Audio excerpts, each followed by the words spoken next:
And we're talking this morning with George Martin, who's a member of the Lac Courte Oreilles tribe, and we're sitting down at the Honor Earth Powwow Grounds for the spring annual LCO school system powwow. And we want to talk a little bit this morning about, we just want to find out a little bit about you, George. You're living over in Michigan now. Whereabouts over are you living Hopkins, in? Michigan. Hopkins, Michigan. And what took you over to Hopkins, Michigan? Well, I left here, the reserve, in 1952. I joined the service, went into the Air Force, and went to Korea from there. Okinawa, all over the Far East, Okinawa, Formosa. I was there for 2 years, and I came back, and I finished my 4 years in Omaha, Nebraska, and I came back here for a couple months, and I rejoined. I re-enlisted. Did you like it as a service or As a job. as a job? As a thing to do. When you first went into the service, did you feel sort of obligated because of family or tribe? As family, my whole family was military oriented. My dad was in the First World War, and my uncles were on my mother's side, and my dad, both sides were in service.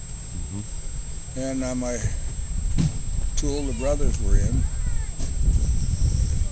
and so I felt that I should go in. Yeah. Do my duty. So I re-enlisted. After I spent 4 years, I was re-enlisted for 6 years. That's when I moved to Michigan. That's when they put me in Michigan. Tell me a little bit about some of the memories you have of here at Lac Courte Oreilles. What area of the reservation did you grow up on? I grew up at Whitefish. That's where I grew up at. But I spent some time in Gurnall's Lake with my grandma, Julia Martin, and I lived with her a few years, and I spent time at the St. Francis School. I went to school there. And You got any fond memories that yes. really like what do you think of sometimes of your fond memories of it?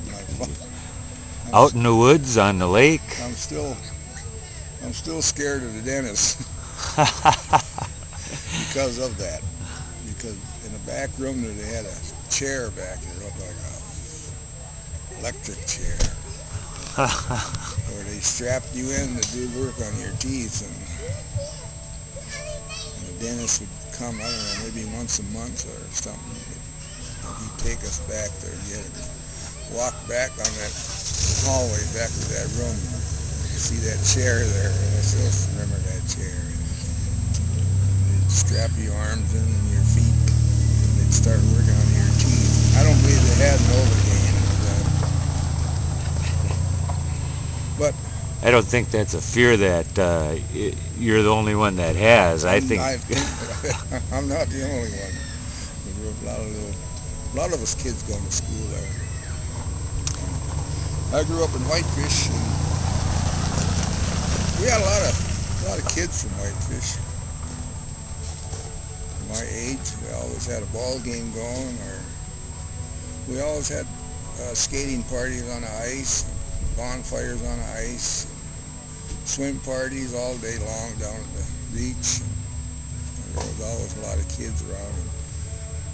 And it's a lot different now. I just drove through there this morning, and where I live, it's all grown over. And it was a very large community at one time with lots of people, very active. yes, it was very active.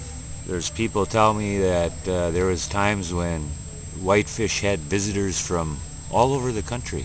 Come to visit there. Menominees and Kansas Potawatomis. And they had Maday ceremonies there. I remember those back of John Mustache's old place there. We had Maday Lodge back there. But I was still young then. I never really joined. My mother was Maday, so was my Uncle Louis Kuhn, and George Kuhn, and Johnny Kuhn. They were all Maday, and they were keepers of the big drum in Whitefish. And the big drum was located across the street at Lac Courte Oreilles' place there. Oh. I think it's still there. Yeah, there's the old what we call the springtime site, which is coming up here in another week or so, is still maintained there with a drum dance ring there. Yes, that's where it used to be when I was growing up. Yeah. Kind of people described it as a mecca of spirituality. Yes. Yeah, my Uncle Johnny and Uncle George took care of the drum.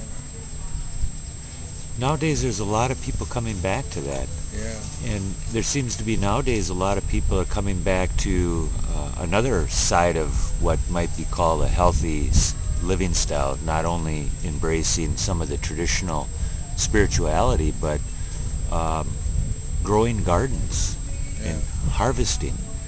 Do you remember those kinds of activities? I remember those when in the Second World War we'd have victory gardens. Grow our own food because everything was rationed then. All the sugar and gasoline and milk were all rationed off. You only get so much a month each family. Everyone had to take care of themselves. Yeah, everybody had to grow their own garden. We had a garden in the back of our house. Did you do sugar bush? My uncle did. Uncle George did that up in Signer. I used to go help him when I was growing up as a youngster. We probably have about 5 or 6 camps up here. When I first came here to LCO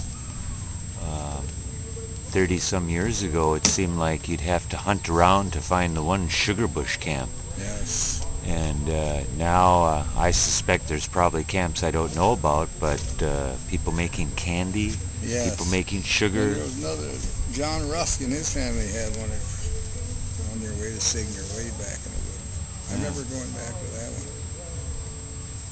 The Rusk family. Did you ever choke rabbits? Oh yes.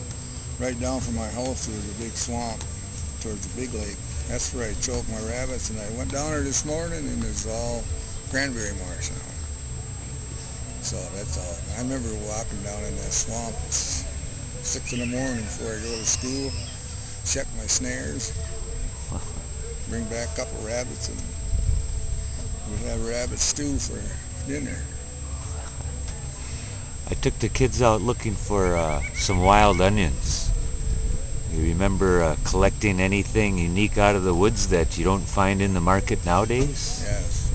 What kind of... Well, at Michigan, where I live there, we have morels, mushrooms. Oh, mushrooms. That's big over there.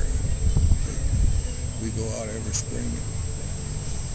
Everybody has their own spot, and they don't tell nobody where it's at. Where'd you get those? They say, well, I got them out in the woods. Well, where at? Well, over there.